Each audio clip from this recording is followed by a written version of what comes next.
Thank you, Mr. Chairman. We need to pile those up here too as well. So this has to do with consumer finance lenders. The Consumer Finance Act, and Mr. Smith knows this better than I do, I think dates back to 1919, is that right? 1919. And it hasn't changed much since then.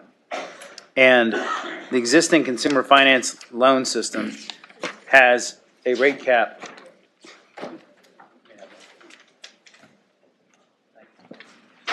Has a rate cap for loans that are under $2,500. They're limited at 36%. Loans that are over $2,500 have no interest rate limit. And what has happened is that a lot of companies, including some of these companies again over the internet, have taken our existing system in Virginia, which has worked well for 98 years, and have started to use it to make loans to people at, again, 200, 300, 400% interest. Formerly in title lender stores, but Mr. Chairman, you sent a letter which shut that down. But now they continue to make some of these loans over the internet.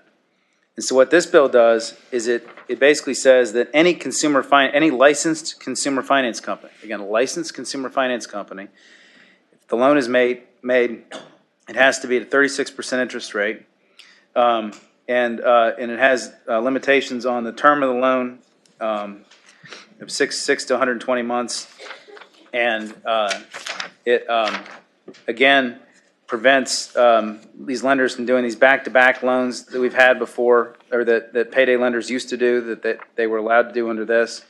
And the Poverty Law Center can tell you, we've seen some companies in the state using these provisions to make loans at 950% interest rates, documented examples. And again, the Poverty Law Center can explain them to you. This would shut it down. And Mr. Smith's group is supportive of it. Oh, he's right behind me, and he has a lot to say. He's very anxious to talk, so I'm going to turn it over to him. Well, he's right behind you. You're on the clock, 5 minutes. Gotcha. Thank you, Mr. Chairman. Jeff Smith, representing Virginia Financial Services Association. It's the statewide business trade group that's celebrating its 100th year in Virginia. They started in 1918, and I've represented them for the past 41 years. It's the old household finance, beneficial finance. It's an entirely different business model than what you've listened to previously. It's an installment, fixed-rate loan. We do not make loans duplicative of other companies because we underwrite them. We do credit checks. We do employment verification.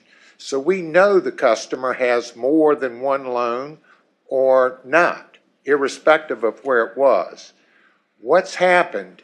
In 2000, Senator Norman introduced legislation for us to deregulate the interest rate only on loans above $2,500. And what's happened is everything that you've heard previously are other lenders creeping back over into the Consumer Finance Act, which was never contemplated in the beginning, and second of all, never contemplated in the business model for the past 100 years that we have in this state. It's a fixed rate installment loan. It helps people purchase appliances, SUVs, RVs, personal loan consolidation at a fixed, affordable monthly payment. And when a customer finishes their fixed rate monthly payment, their credit score goes up because we do the credit check and report it. Second of all, these customers repeat. They come back time after time as a safe harbor, affordable lending practice. The study that's been referred to at the Bureau of Banking is going to present legislation to you shortly about internet lenders being able to operate under this act. So all of a sudden, in the last 5, 6, 7, 8 years, we've got title lenders, payday lenders, revolving lenders, and now internet lenders jumping the fence and coming over into the Consumer Finance Act that had never contemplated this type of lending. So not only do we support this legislation, we drafted it because we want the old prior to 2000, principal regulations back in place so that the members that have invested this kind of money, significant money, in brick and mortar facilities, hired people, and have made these loans available, they'll get the old predictability and some certainty to protect these loans to continue on for maybe the next 100 years. And we would hope that you, since the industry is asking for this support, we would hope that you would acknowledge it and understand the differences and why this is important to protect the consumer in this practice, because otherwise there won't be these consumer protections.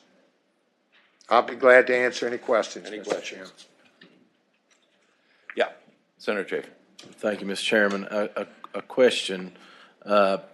What minimum FICO or Beacon score, what's the minimum that you'll consider a loan at? I represent the industry, Okay. and the Virginia Financial Services Association has many members and many branches and many different credit standards. I would suggest that the fact that the rates for a small loan would be like 36%, and the larger the loan, the rate goes down to 12 or 14% annually, not monthly. And so therefore, the FICO scores kind of drift with the risk of the loan and the interest rate. I can't say specifically that we cut off at 20, 30, 200, 300, whatever. I don't know. Senator Chafin. But would it be fair, sir, not to, or to say that there are people that you're going to consider uncreditworthy? You're going to turn loans down. There is no question about that, and that's where all these other lenders serve a purpose. There's no question, because it's a different model, a different business model. And we do have those same standards that fit our business model. And when they don't, that's how and why title lending and all of the others surfaced, and it was nothing more than to fill a vacuum that we were leaving. Other questions? Okay, back on the clock. You got a minute and a half left. Mr. Chairman, members of the committee, Dave Urban again with the Attorney General's office. The Attorney General supports this bill as well. We see that there are two significant positives if it's adopted. First, the bill is going to close a significant loophole in our consumer finance laws by extending the 36% interest rate cap to loans above $2,500. Right now, we have that cap on loans below $2,500, but there is no cap on the loans above $2,500. The fact that there is no cap was exploited for several years by motor vehicle title licensees that held a dual license. They were making triple-digit interest rates on long-term loans that were secured by the title. Second, and we believe this is significant, the bill will encourage consumer finance licensees to make smaller loans and to offer loans of $500, $1,000, $1,500. This is something that they're not doing now. They have told us for years, and we understand that there is a cost of underwriting where the cost of underwriting may be just as high for a small loan as it is for a larger loan. This will allow them to charge a processing fee to recoup some of those costs. We believe the bill will provide reasonable access to credit and more access to credit for that reason, and we urge you to adopt the bill. Thank you. Okay. 2 seconds. One.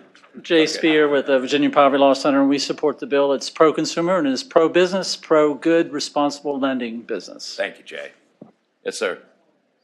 Mr. Chairman, Kevin Maurer, Virginia Catholic Conference. We also support. Thank you. Thank you so much. All righty. Is there opposition to the bill?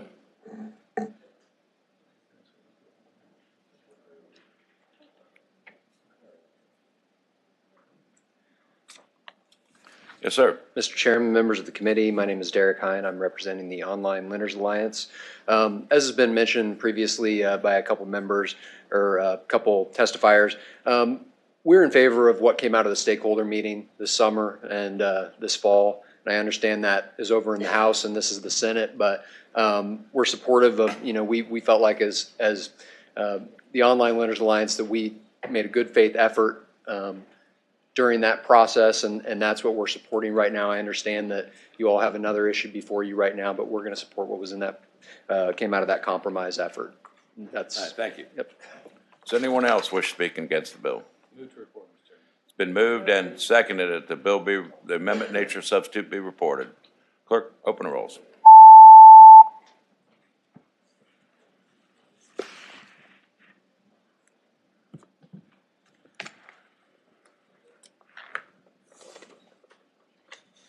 Okay, close the rolls.